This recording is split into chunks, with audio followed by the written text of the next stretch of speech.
What do Katy Perry, a group of nuns, and an old mansion have in common? While this might sound like the setup for a joke, it's more of a preview of things to come. Hi everyone, Ken here. Today we're heading out to Los Angeles to tour the Earle C. mansion.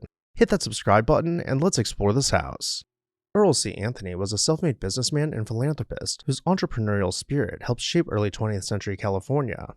Even as a teenager, Anthony was ahead of his time.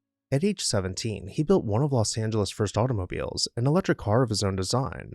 This feat in 1897 made Anthony a local pioneer of the horseless carriage era.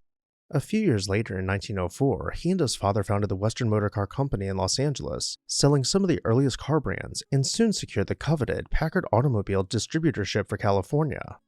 By 1915, Anthony had become the world's most prominent Packard car dealer, eventually selling 1 out of every 7 Packard cars in the world. His automotive empire expanded to include not just dealerships, but also gasoline. His ambitions didn't stop at automobiles. He was equally visionary in broadcasting.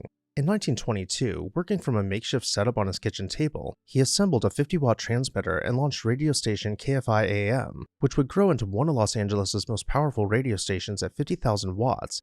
He also started an early FM station and one of LA's first television stations, KFI TV, which is now KCAL TV. By the mid-1920s, Earle C. was a prominent figure in the National Association of Broadcasters and even served as its president. In short, he was a man equally at the shop under the hood of a car or behind a radio microphone. Beyond business, Anthony had a knack for innovation and civic impact. He is credited with introducing neon signs to Southern California after seeing them in France, forever changing the look of cities like Los Angeles with glowing marquees. He helped found the Los Angeles Auto Show and even had a hand in the development of the Greyhound bus lines by starting an inner-city bus company that later merged into Greyhound. A patron of culture, Anthony stepped in to help save the Hollywood Bowl during the 1930s by leading the symphony under the Stars Foundation. By the 1920s, Earle C. was one of California's wealthiest and most influential citizens, with success in automobiles, radio, and a portfolio of ventures that made him a true Renaissance man of the West Coast.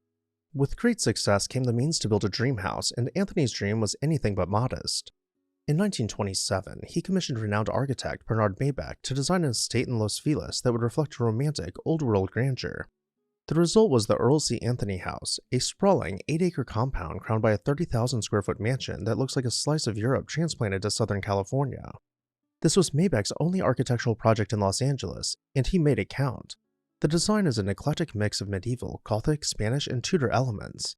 In fact, contemporaries describe the residence as a medieval castle due to its turrets, steep gabled roofs, and stonework, all evocative of old-world chateaus. No expense was spared in making this mansion as authentic and opulent as possible. Anthony and his wife traveled to Europe 7 times during the planning and construction, studying Gothic castles and gathering inspiration. They did more than just take pictures, they brought pieces of Europe back with them. The Anthonys imported $35,000 worth of Kenstone from Caen, France, a type of limestone famously used in French castles and cathedrals to give their home an air of old-world solidity. They also imported antique roof tiles from Barcelona, Spain, for an authentic Mediterranean touch. The result was a mansion with genuine European materials integrated into its walls and roof. We'll enter the home through the front door, which is tucked away in the shadows of a massive Gothic archway. This leads us into the entrance tower, a soaring, 2-story space octagonal in plan with Moorish pilasters marking each corner. As we continue through the solid stone interiors, hearing our footsteps echo throughout, we'll step down into the Great Hall. This space continues like much of the house, being clad in Kenstone with large arched windows symmetrically placed on each side.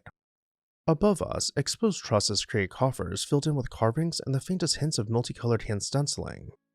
But the true anchor of this room is the salvaged fireplace surround, soaring well above eye level. Before we continue on, I want to point out one last detail.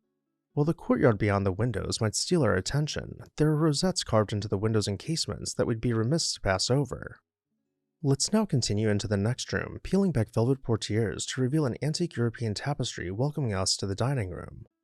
Here we begin to lose the details we've already seen. No pilasters, no rosettes, just bold simplicity allowing the Kenstone to speak for itself. But the entire house isn't reduced to stone. The studio is clad floor to ceiling in rich woodwork, boasting a mezzanine lined with bookshelves, though despite the change in material, it does carry on hints of Gothic design.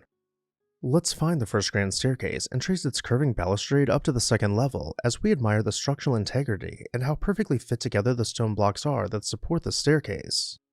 Up here we find Anthony's bedroom, finished out with painted wall panels and velvet carpet. Though no guest would have ever seen this space, he still felt it appropriate to display polar skin rugs amongst fine antiques. His bathroom is truly one of a kind, with the opening from the bedroom centered on the bathtub, which is overwhelmed by a tile mosaic depicting flamingos and flowering trees. As a quick aside, each bathroom in the house shares a unique distinction for having intricate tile work, including mosaics and murals. Now back downstairs, we could have found another staircase, one that seems to meander out of sight. This leads us to the guest bedrooms. In this wing, the house remains thematic, with heavy dark wood furniture and pointed Gothic archways to maintain the aesthetic experience for guests. Anthony enjoyed the house until his wife Rosemary passed away. Not long after, in 1950, he sold the mansion and its grounds to Sir Daniel J. Donahue and his wife, Countess Bernadine Murphy Donahue. Anthony himself would live out his remaining years elsewhere, keeping active in business and philanthropy until the end of his life. The Donahues enjoyed the mansion's splendor for roughly 2 decades. Then in 1970, Countess Bernadine Donahue passed away, and the family decided to make a generous, transformative gift. They donated the entire 9-acre estate to the Sisters of the Immaculate Heart of Mary, a Catholic religious order. In 2015, while the mansion was for sale, pop singer Katy Perry entered the story.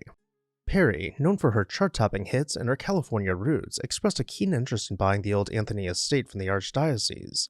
The nuns, however, disapproved of her lifestyle and refused to sell to her, reportedly for religious reasons, which is wildly illegal in the United States. After years of court battles, the issues appear to have finally cleared up. However, what is not clear is who the current owner is, or if some other arrangement has been made. Perhaps only time will tell. In the present, however, I'm happy to announce that the house is still standing and is very much still in excellent condition. And with that, I'll turn it over to you. What did you think about the Earle C. Anthony house? Let me know down below in the comments section. And while you're there, make sure you're subscribed so you never miss an exciting episode of This House.